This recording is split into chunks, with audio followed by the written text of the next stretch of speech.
আপকি আদালতে cricket star Wasim আকরামের উপর অভিযোগ হলো যে উনি প্রতি কথায় নিজের মতামত প্রকাশ করেন।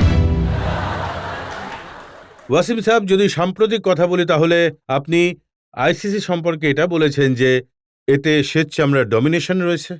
হ্যাঁ আছে, ভুল বলেছি কিছু? এহসান মানি আছেন, যিনি হ্যাঁ, পাকিস্তানের মানুষ। হ্যাঁ। আমি ওনার বয়ান পড়েছি। ওনার বক্তব্য হলো ওয়াসিম আকরাম এই জন্য এসব বলছে কারণ ও কিছু বোঝে না। আমাকে বলুন তো কতজন ইন্ডিয়ান আর পাকিস্তানি আইসিসিতে আছে? উনি বলছেন যে আমি নিজে as a Pakistani I am honoured by the privilege given to me to lead ICC in carrying out responsibility to act without fear and favour on any nation.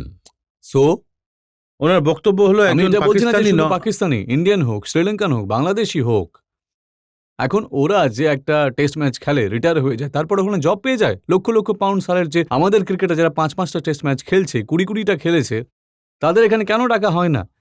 Y? I have nothing against ICC. আমি এখানে কোনোদিনও চাকরি করবো না আইসিসিতে। আমি সেটা বলি যেটা কেউ বলে না, এই জন্য আননেসেসারি কমেন্টসে বলে। এখন শাবির আহমেদ ৪বার অ্যাকশন, প্রথম যখন অ্যাকশন করলো ক্লিয়ার হলো, দ্বিতীয়বার অ্যাকশন করলো ক্লিয়ার হলো, তৃতীয় অ্যাকশন করলো আবার ক্লিয়ার, তারপরে ওর অ্যাকশন সাসপেক্ট করে দেওয়া হলো। ভাই, আরে আপনি তো একবার করে দিয়েছেন একটা ছেলেকে ক্লিয়ার, তাই না? So just let him play his cricket. বার ও once you send it to Australia biomechanics, যেটাই হোক, এই হাই গ্যাজেটে যে নাম বলে, যা সম্পর্কে আমি কিছুই জানি না, সেটা পড়িয়ে যখন ওকে ক্লিয়ার করে দিয়েছে, তাহলে পরে কেন এই বেচারাকে জ্বালাতন করছেন? Vice versa goes for Harbhajan, Shoaib Malik. আমাদের এখানে তো সেখানে কারোর মধ্যে আপনি আমাকে বলুন না যে কোনো বিদেশি প্লেয়ারকে কখনো এইভাবে ট্রিট করা হয়েছে কি? আপনি বলছেন যারা হোয়াইট স্ক্রিন প্লেয়ার রয়েছে তাদের সাথে এরকম ব্যবহার হয় না। হ্যাঁ, আমি এটাই বলেছি। আর আমাদের এখানে আমরা বলি না ক্রিকেটাররা এরকম এরকম পরিস্থিতিতে। আমি কেন বলছি? আমি কি নিজের জন্য বলছি নাকি আপনি ভবিষ্যতে আমাদের লোকজন ইন্ডিয়া পাকিস্তান থেকে আইসিসিতে জব পাক, কেউ রিপ্রেজেন্ট করুক আমাদের দেশকে, ব্যাস কিন্তু এটাই চাই। আইসিসির যিনি প্রেসিডেন্ট রয়েছেন তিনি হলেন এহসান মানি। উনি পাকিস্তানি, উনি এশিয়ান, উনি তো কোনো শ্বেত চামড়ার না, নন। উনি এশিয়ান নয়, উনি ওখানে থাকেন, ইংল্যান্ডে ২৫ বছর ধরে রয়েছেন। উনি হলেন ব্রিটিশ। ইজ ওনাকে রিপ্রেজেন্টেড আপনি- বাই পাকিস্তান। ওনাকে আপনি পাকিস্তানি মনে করেন না? না, আমি সেটা বলতে চাইছি না। উনি এখানে থাকেন না, এটাই বক্তব্য। উনি পাকিস্তানের ফার্স্ট ক্লাস কি জানেন না, ওখানকার কালচারের ব্যাপারে কিছু জানেন না, সেখানকার জায়গার ব্যাপারে জানেন না, পিসিবি কি জানেন না। আমি এটা বলতে চাই। উনি বলেছেন যে ওয়াসিম আকরাম যে বয়ান দিয়েছে, in this comments will not to do any good to game and offensive even to those Asian who are involved in the ICC. This only couple I know. আমার ব্যাপারটা হলো আমি কিন্তু আইসিসির এগেনস্টে নই, আর সেটা আমি কখনো বলতেও চাইছি না। আমি শুধু, যদি এহসান মানি না হতেন, অন্য কেউ হতো, তবু আমি তার বিরুদ্ধে এরকমই বলতাম। এখন they can out with new rule, because in the end ওনার কমিটিতে যেই থাকুক না কেন, একটা 15 ডিগ্রি রুল নিয়ে এসেছে। বলার যদি 15 ডিগ্রি পর্যন্ত বেন্ড করে, তাহলে তার থেকে বেশি সেটা জার্ক হচ্ছে। এখন আমি 15 ডিগ্রি আমিই বুঝি না, তাহলে এই সাধারণ মানুষ কি করে বুঝবে? এখন আম্পায়ার ফিল্ডে 15 ডিগ্রি কিভাবে দেখবে? সো ভাই, যেখানে দিস টু থিংস, ওয়াকারের বলা একটা কথা আছে, ওয়াকার ইউনিসের, either you jerk on either you don't, there is no in between. হয় আপনি জার্ক করুন বা আপনি করবেন না।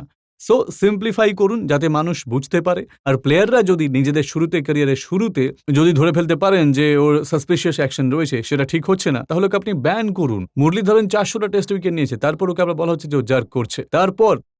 তারপর যেটা হলো, যখন মানুষ ওকে জ্বালাতন করতে শুরু করলো, আর যখন মুরলীধরন খেলেছিল, তখন কারোর কোনো চিন্তাই ছিল না। আপনার মতে কি সৌরভ গাঙ্গুলিকে ব্যান করাটাও অন্যায় ছিল?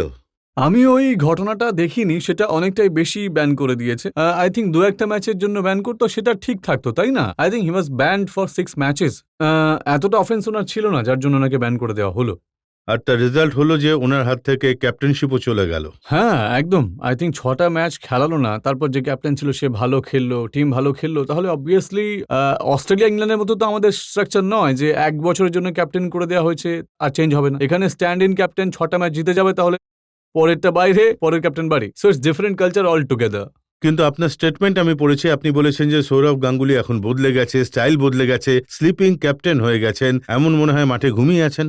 সেটা আমি নয়, গোটা প্রেস বলছে, কিন্তু পারফরমেন্স দিতে পারছিল না, ফিল্ডিং ঠিকঠাক হচ্ছিল না। So as a captain you have to lead front থেকে। সৌরভ গাঙ্গুলির আজ থেকে ৬ বছর আগে যে এনথুসিয়াজম চোখে পড়তো, সেটা দেখতে পাওয়া যাচ্ছিল না। তাই আমি এই কারণে বলেছি, যাতে ওর একটুখানি কনফিডেন্স বাড়ে, বা আমাকে ২-১টা গালাগাল দিক আর পরিশ্রম করতে শুরু করে দেয়। এখন নেটে ২ ঘন্টার পর ২ ঘন্টা বোলিং করছি, যখন প্রেসার আসে, তখন আই রেস্ট মাই পয়েন্ট দেয়ার। সৌরভ গাঙ্গুলি কখনো আপনার বলকে ধুয়ে দিয়েছেন?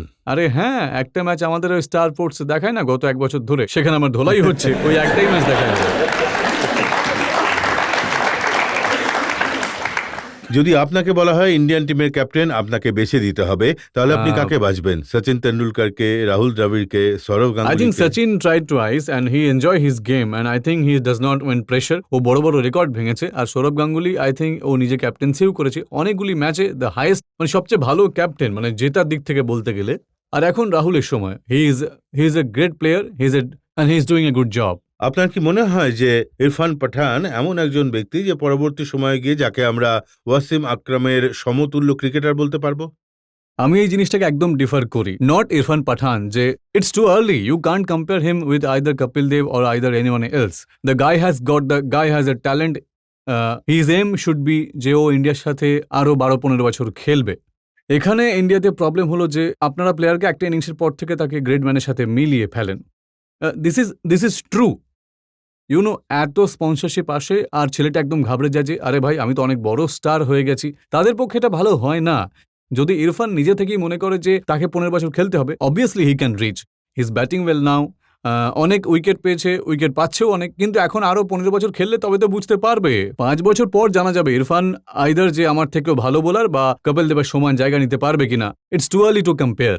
কি কারণ যার জন্য আপনার মনে হয় যে আজকাল দুটো ম্যাচ যদি রান করে নেয় বা উইকেট নেয় আর নেওয়ার পরেই তার মাথাটা একটু ঘুরে যায়? অবশ্যই মিডিয়া যখন প্রেস অ্যাটেনশন পাওয়া যায়, মিডিয়ার ফ্রন্ট পেজে ছবি ছাপানো হয়, তারপর যেখানে যায় পাবলিক ছেঁকে ধরে, তার উপর স্পন্সর আসতে শুরু করে দেয়, তখন একটু রিল্যাক্স হয়ে যায়। ঠিক আছে, এখন আমি আমাকে কেউ আর নড়াতে পারবে না, তাতে কিছুটা তফাৎ হয়। আর পাকিস্তানের একটু ডিফারেন্ট, যেখানে প্লেয়াররা বেশি দিন এই কারণে খেলে সেখানে কেউ লিফটই করায় না, প্লেয়ারদেরকে স্পন্সর খুঁজতে হয় যে দয়া করে নিয়ে নাও কেউ, এখানে লাইন লেগে থাকে। So there is a difference.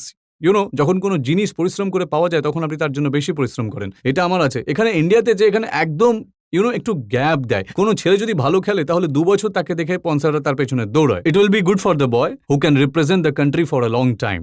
কি পরামর্শ দেবেন আপনি? মহেন্দ্র সিং ধোনি আছেন, ইরফান পাঠান আছেন, এনারা সবাই ইয়াংস্টার যারা একদম। ভালো খেলছে, যারা ভালো স্পন্সরশিপও পাচ্ছে। বীরেন্দ্র সেহবাগও আছে এই লিস্টে। তো কি পরামর্শ সেহবাগ দেবেন? Is over it now. He played about 40 or test matches, or 50 average আছে। সো আই থিঙ্ক ও ফার্স্ট ক্যাটাগরিতে চলে এসেছে। বাট বাকি দুজনের জন্য আমার পরামর্শ হলো এটাই যে ওদের জন্য বাকি এখন এইটুকু। I know it's very difficult কোনো ভালো স্পন্সর অফার আসলে সেটাকে রিফিউজ করা। রিফিউজ তো করবে না, বাট নিজের খেলায় মনোযোগটা দিক। পারফরমেন্স করলে পরে সবকিছু তাদের কাছে চলে আসবে। Everything they dreamed of will come to them. In a part of the world cricket is religion. তাই 1-2 বছর পারফরমেন্স কনসিস্টেন্ট করুক, everything will come to them. 10 গুণ বেশি আসবে। ওয়াসিম ভাই, এই সমস্ত কন্ট্রোভার্সি অ্যালিগেশন দেখার পর আমি একটা ছোট্ট জিনিস আপনাকে জিজ্ঞেস করতে চাই।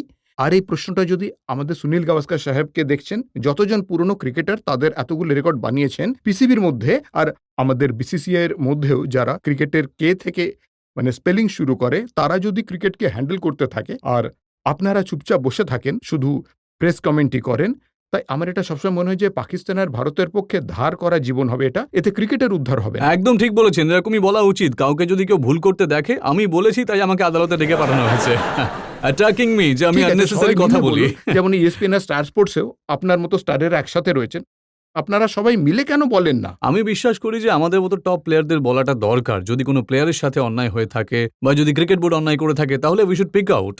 এতে অনেকটাই কাজ হবে, মানুষে বুঝবে যে কি হচ্ছে, কিন্তু আমাদের এখানে বলা হয় না। আমি এই কিছুক্ষণ আগে বললাম যে আমাদের এখানে আই থিঙ্ক ঘাবড়ে যায় বা মেবি তারা হয়তো কন্ট্রোভার্সির মধ্যে পড়তেই চায় না। But they should give their opinion, right or wrong, they should give their opinion.